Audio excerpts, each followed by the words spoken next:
Welcome back to the Writer's Room. It's Rob Alvarenga, also known as Screenwriter Rob, from the Movie Talk podcast with Joe Zapata and Dave Kalari on Zapata Brand Media. So I took some inspiration from our last episode where I was just plugging in little horror movies here and there just to make certain points, but inspired me for this episode. So the topic tonight is how to put the horror in your horror story. So horror writers, this one's for you. What's your favorite scary movie? I don't know.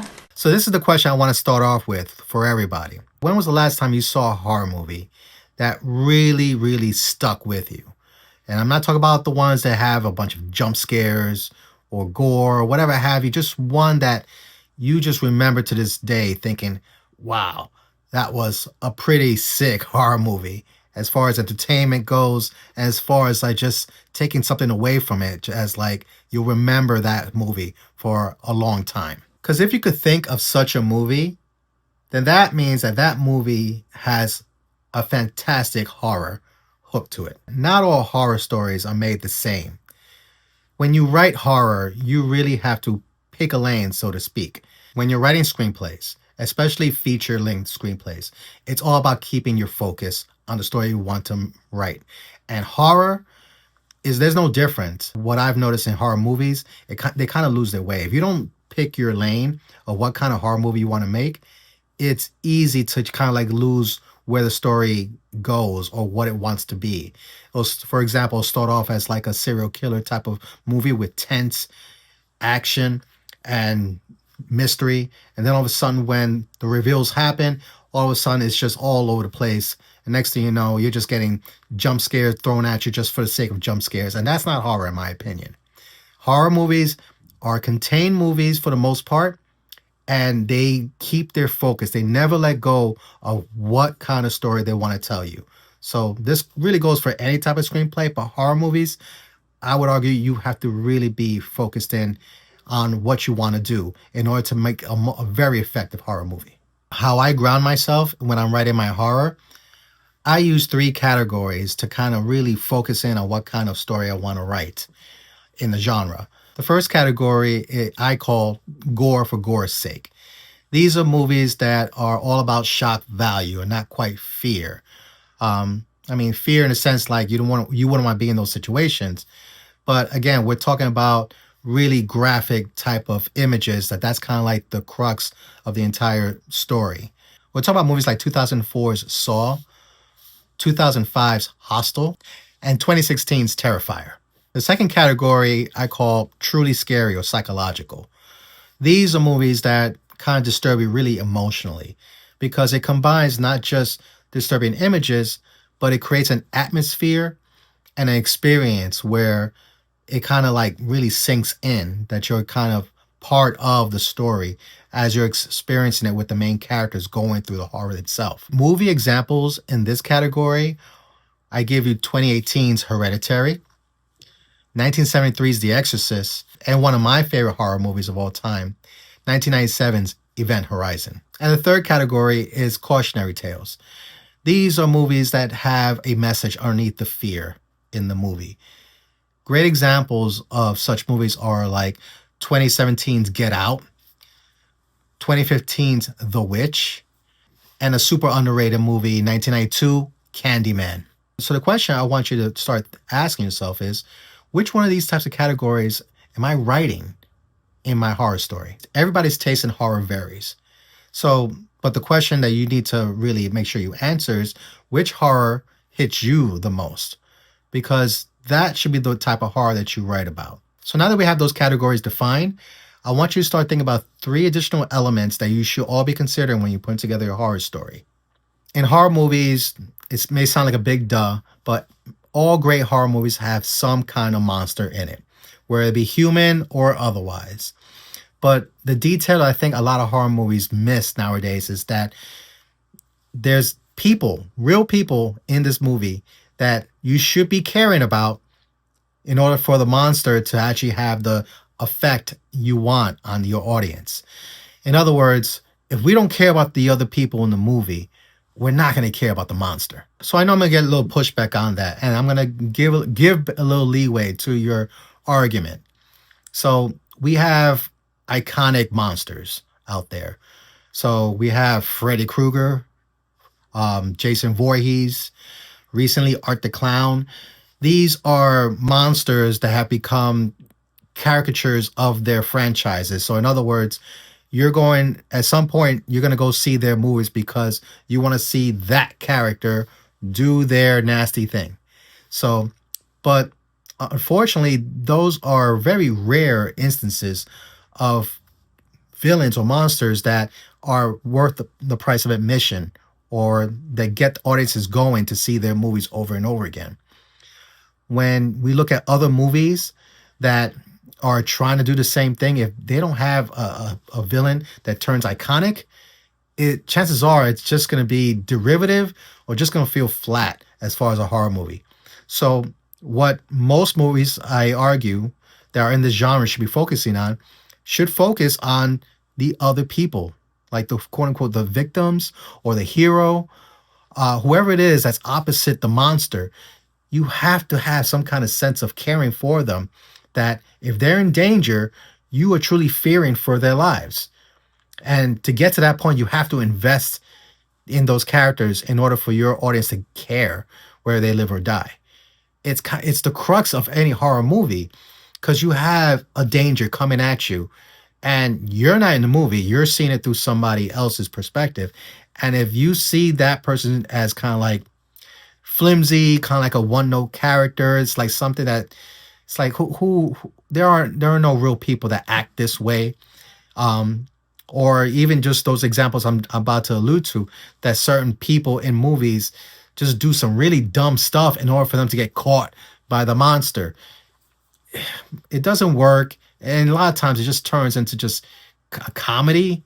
You're not taking a horror movie seriously, because if your aim is to truly scare people, then you better invest in your other characters outside of your monster. I've already given you a couple of examples of movies that invest in their characters in order for the monster to do their thing, and they're very effective horror movies in my opinion.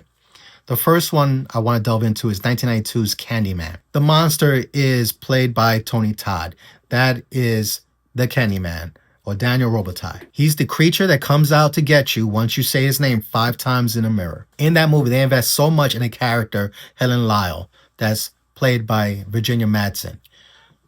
It works almost like a disease. She catches a disease that she can infect others, only that disease will definitely kill people that she knows and loves, while she is made to suffer through them, and is part of a plan by Candyman that she does not know how this is going to end. There are real moments in that movie where you really question whether she's going to make it. And it's because of who she is, how she's determined, and yet even when things are going horribly wrong for her, where the easiest thing would be just to give up and give herself to Candyman, she fights. She has a spirit about her that you get behind her, and you root for her to try and make it, to try and beat Candyman. No matter how powerful he is, she has a strength about her. And it's because of that investment in that character that at the culmination of that movie, when it ends, it leaves such a jarring emotion inside you where you're like, oh my God, what just happened to her? The final scene of that movie is jarring, disturbing, and in a lot of ways sad. And that's how you could tell that that movie did its job. The second example I gave you is 1997's Event Horizon. I love that movie so much because the premise is brilliant. It is basically a haunted house movie in space. Now, the premise is awesome, but what happens to the crew of the Lewis and Clark, every single kill, every single moment that that crew suffers through, it hurts, because you see how close a crew they are. They're made up of these people that are broken in one way or the other. And it's because of what's broken inside them is what eventually the haunted ship uses against them.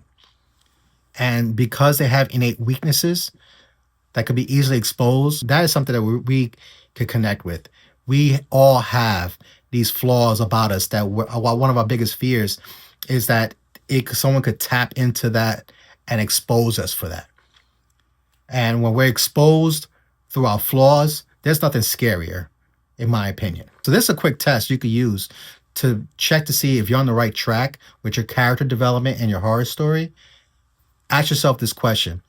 If your characters wasn't in danger, would anyone really want to follow them? If the answer is no, then you got work to do on building your characters. The second element I want to talk about, and I've mentioned it before in a previous episode, is atmosphere. Atmosphere could be an invisible character in your horror story. In other words, when we talk about atmosphere, we're talking about what the audience feels when nothing's happening. Ways you could create great atmosphere in your horror movie. The first one I would say is setting. So in other words, where it's taking place. We're talking about things like abandoned buildings, empty rooms, anything that gives you a sense of isolation are great examples of how you could actually create your atmosphere with where your story is taking place. Another thing also to use is silence.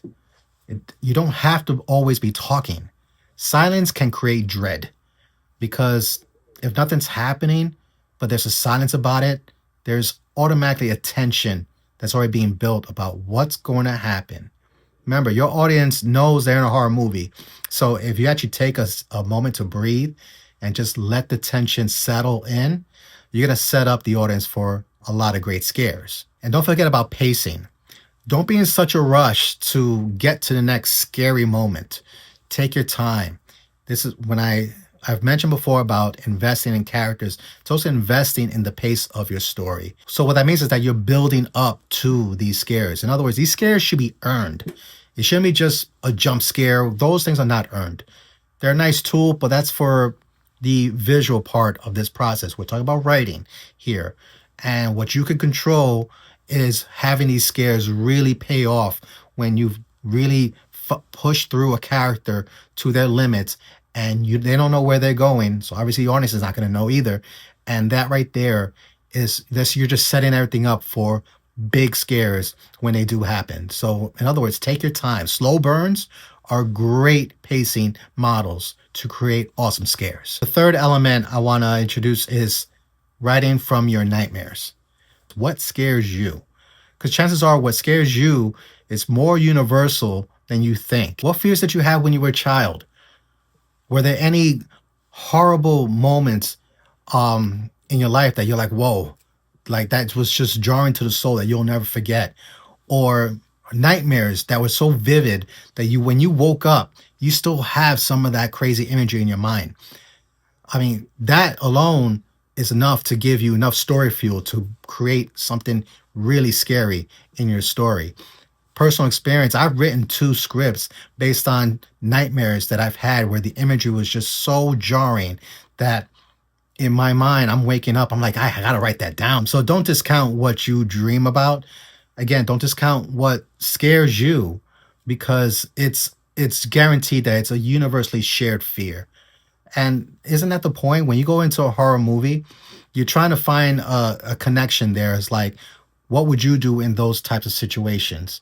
And if you write it with a grounding realness to them, that could create an awesome, awesome horror movie that people will never forget. To make it concise and short, if what you're writing scares you, you're on the right track. So let's recap.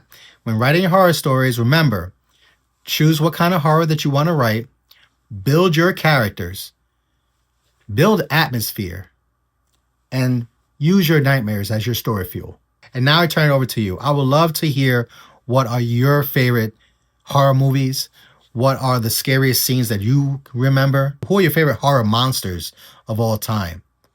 Share your thoughts in the comments. I would love to see how people feel about horror because horror is so subjective and what scares somebody doesn't scare somebody else. So let's talk about it. What scares you? This brings us to the end of another Writer's Room episode.